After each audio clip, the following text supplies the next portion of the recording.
Hello, my most amazing artists. On today's video, I'm going to show you how to draw a robot with a pencil and how to use value and shading to make that robot look three-dimensional. So, who's ready to get started? Alright, let's go!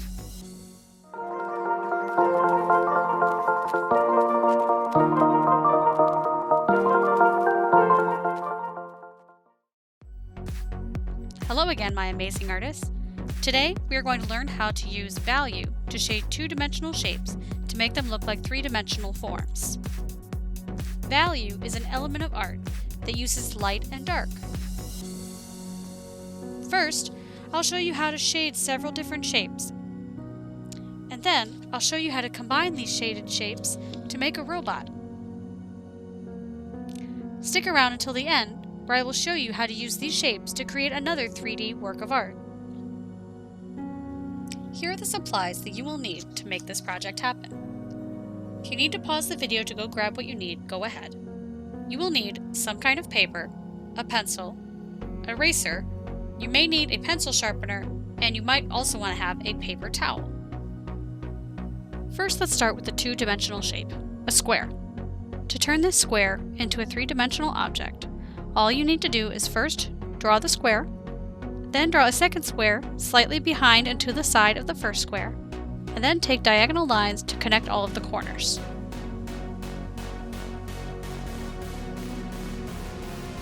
Now we can take a rectangle and do the same thing.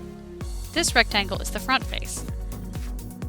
Then we draw another rectangle to be the back side.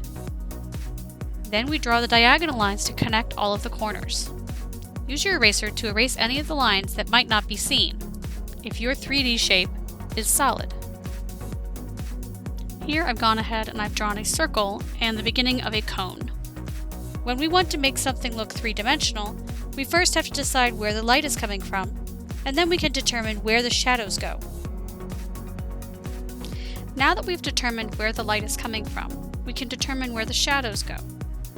The shadows are going to go on the sides that are furthest away from the light source. So this back side will be the darkest.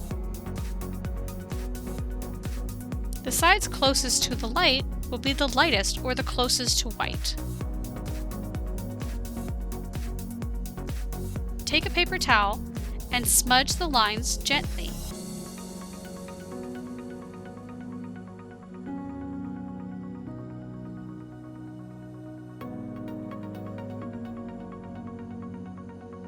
When you shade a circle to make it look like a ball, keep in mind where the light source is coming from. The part that's furthest away is going to be the darkest.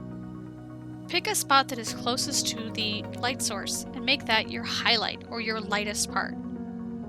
Keep that completely white. Then you can draw circles going out from that white spot, getting increasingly darker until you get to the darkest part.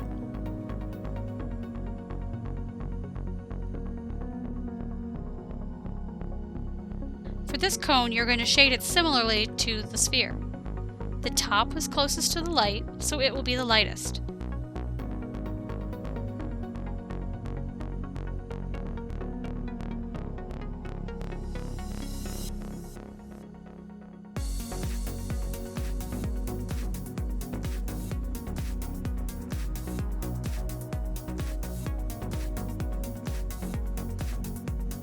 Here, I have created a robot out of Legos.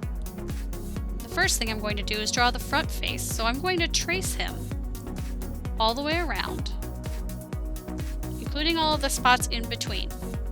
Then, I'm going to lay the robot back down and I'm going to shift it slightly over and down, then I'm going to retrace the outline.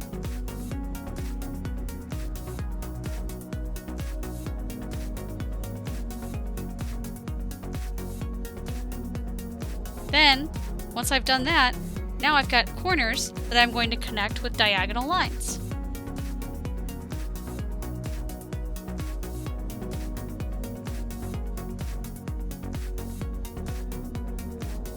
Now, just like we did with the other shapes, I'm going to shade the parts that are furthest away from the light source. So determine where your light source is first, and then you can add in the shadows.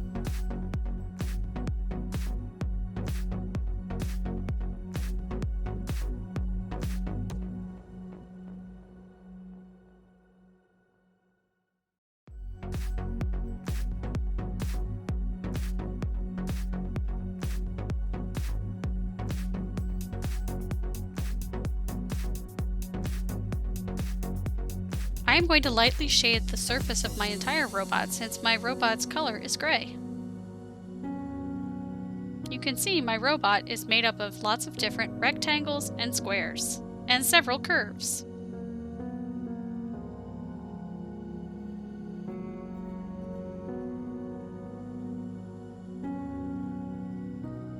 Now we're going to take some of those three-dimensional forms and turn them into other works of art. Here, I've drawn a cone with a sphere on top of it, and I've added some drippy spots to make this look like a really yummy ice cream cone.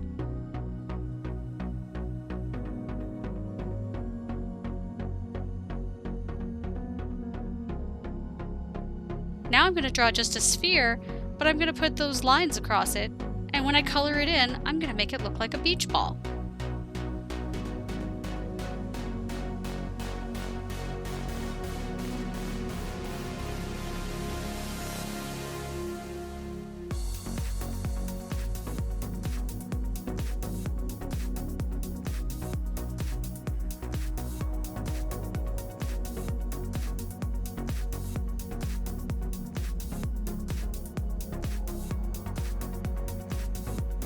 Now I'm going to take this cube, and once I add a few lines to it, and all the shading, I can color it in and it starts to look like a gift box.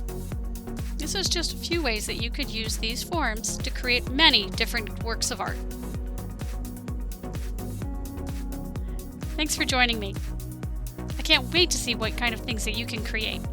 Until next time, bye for now.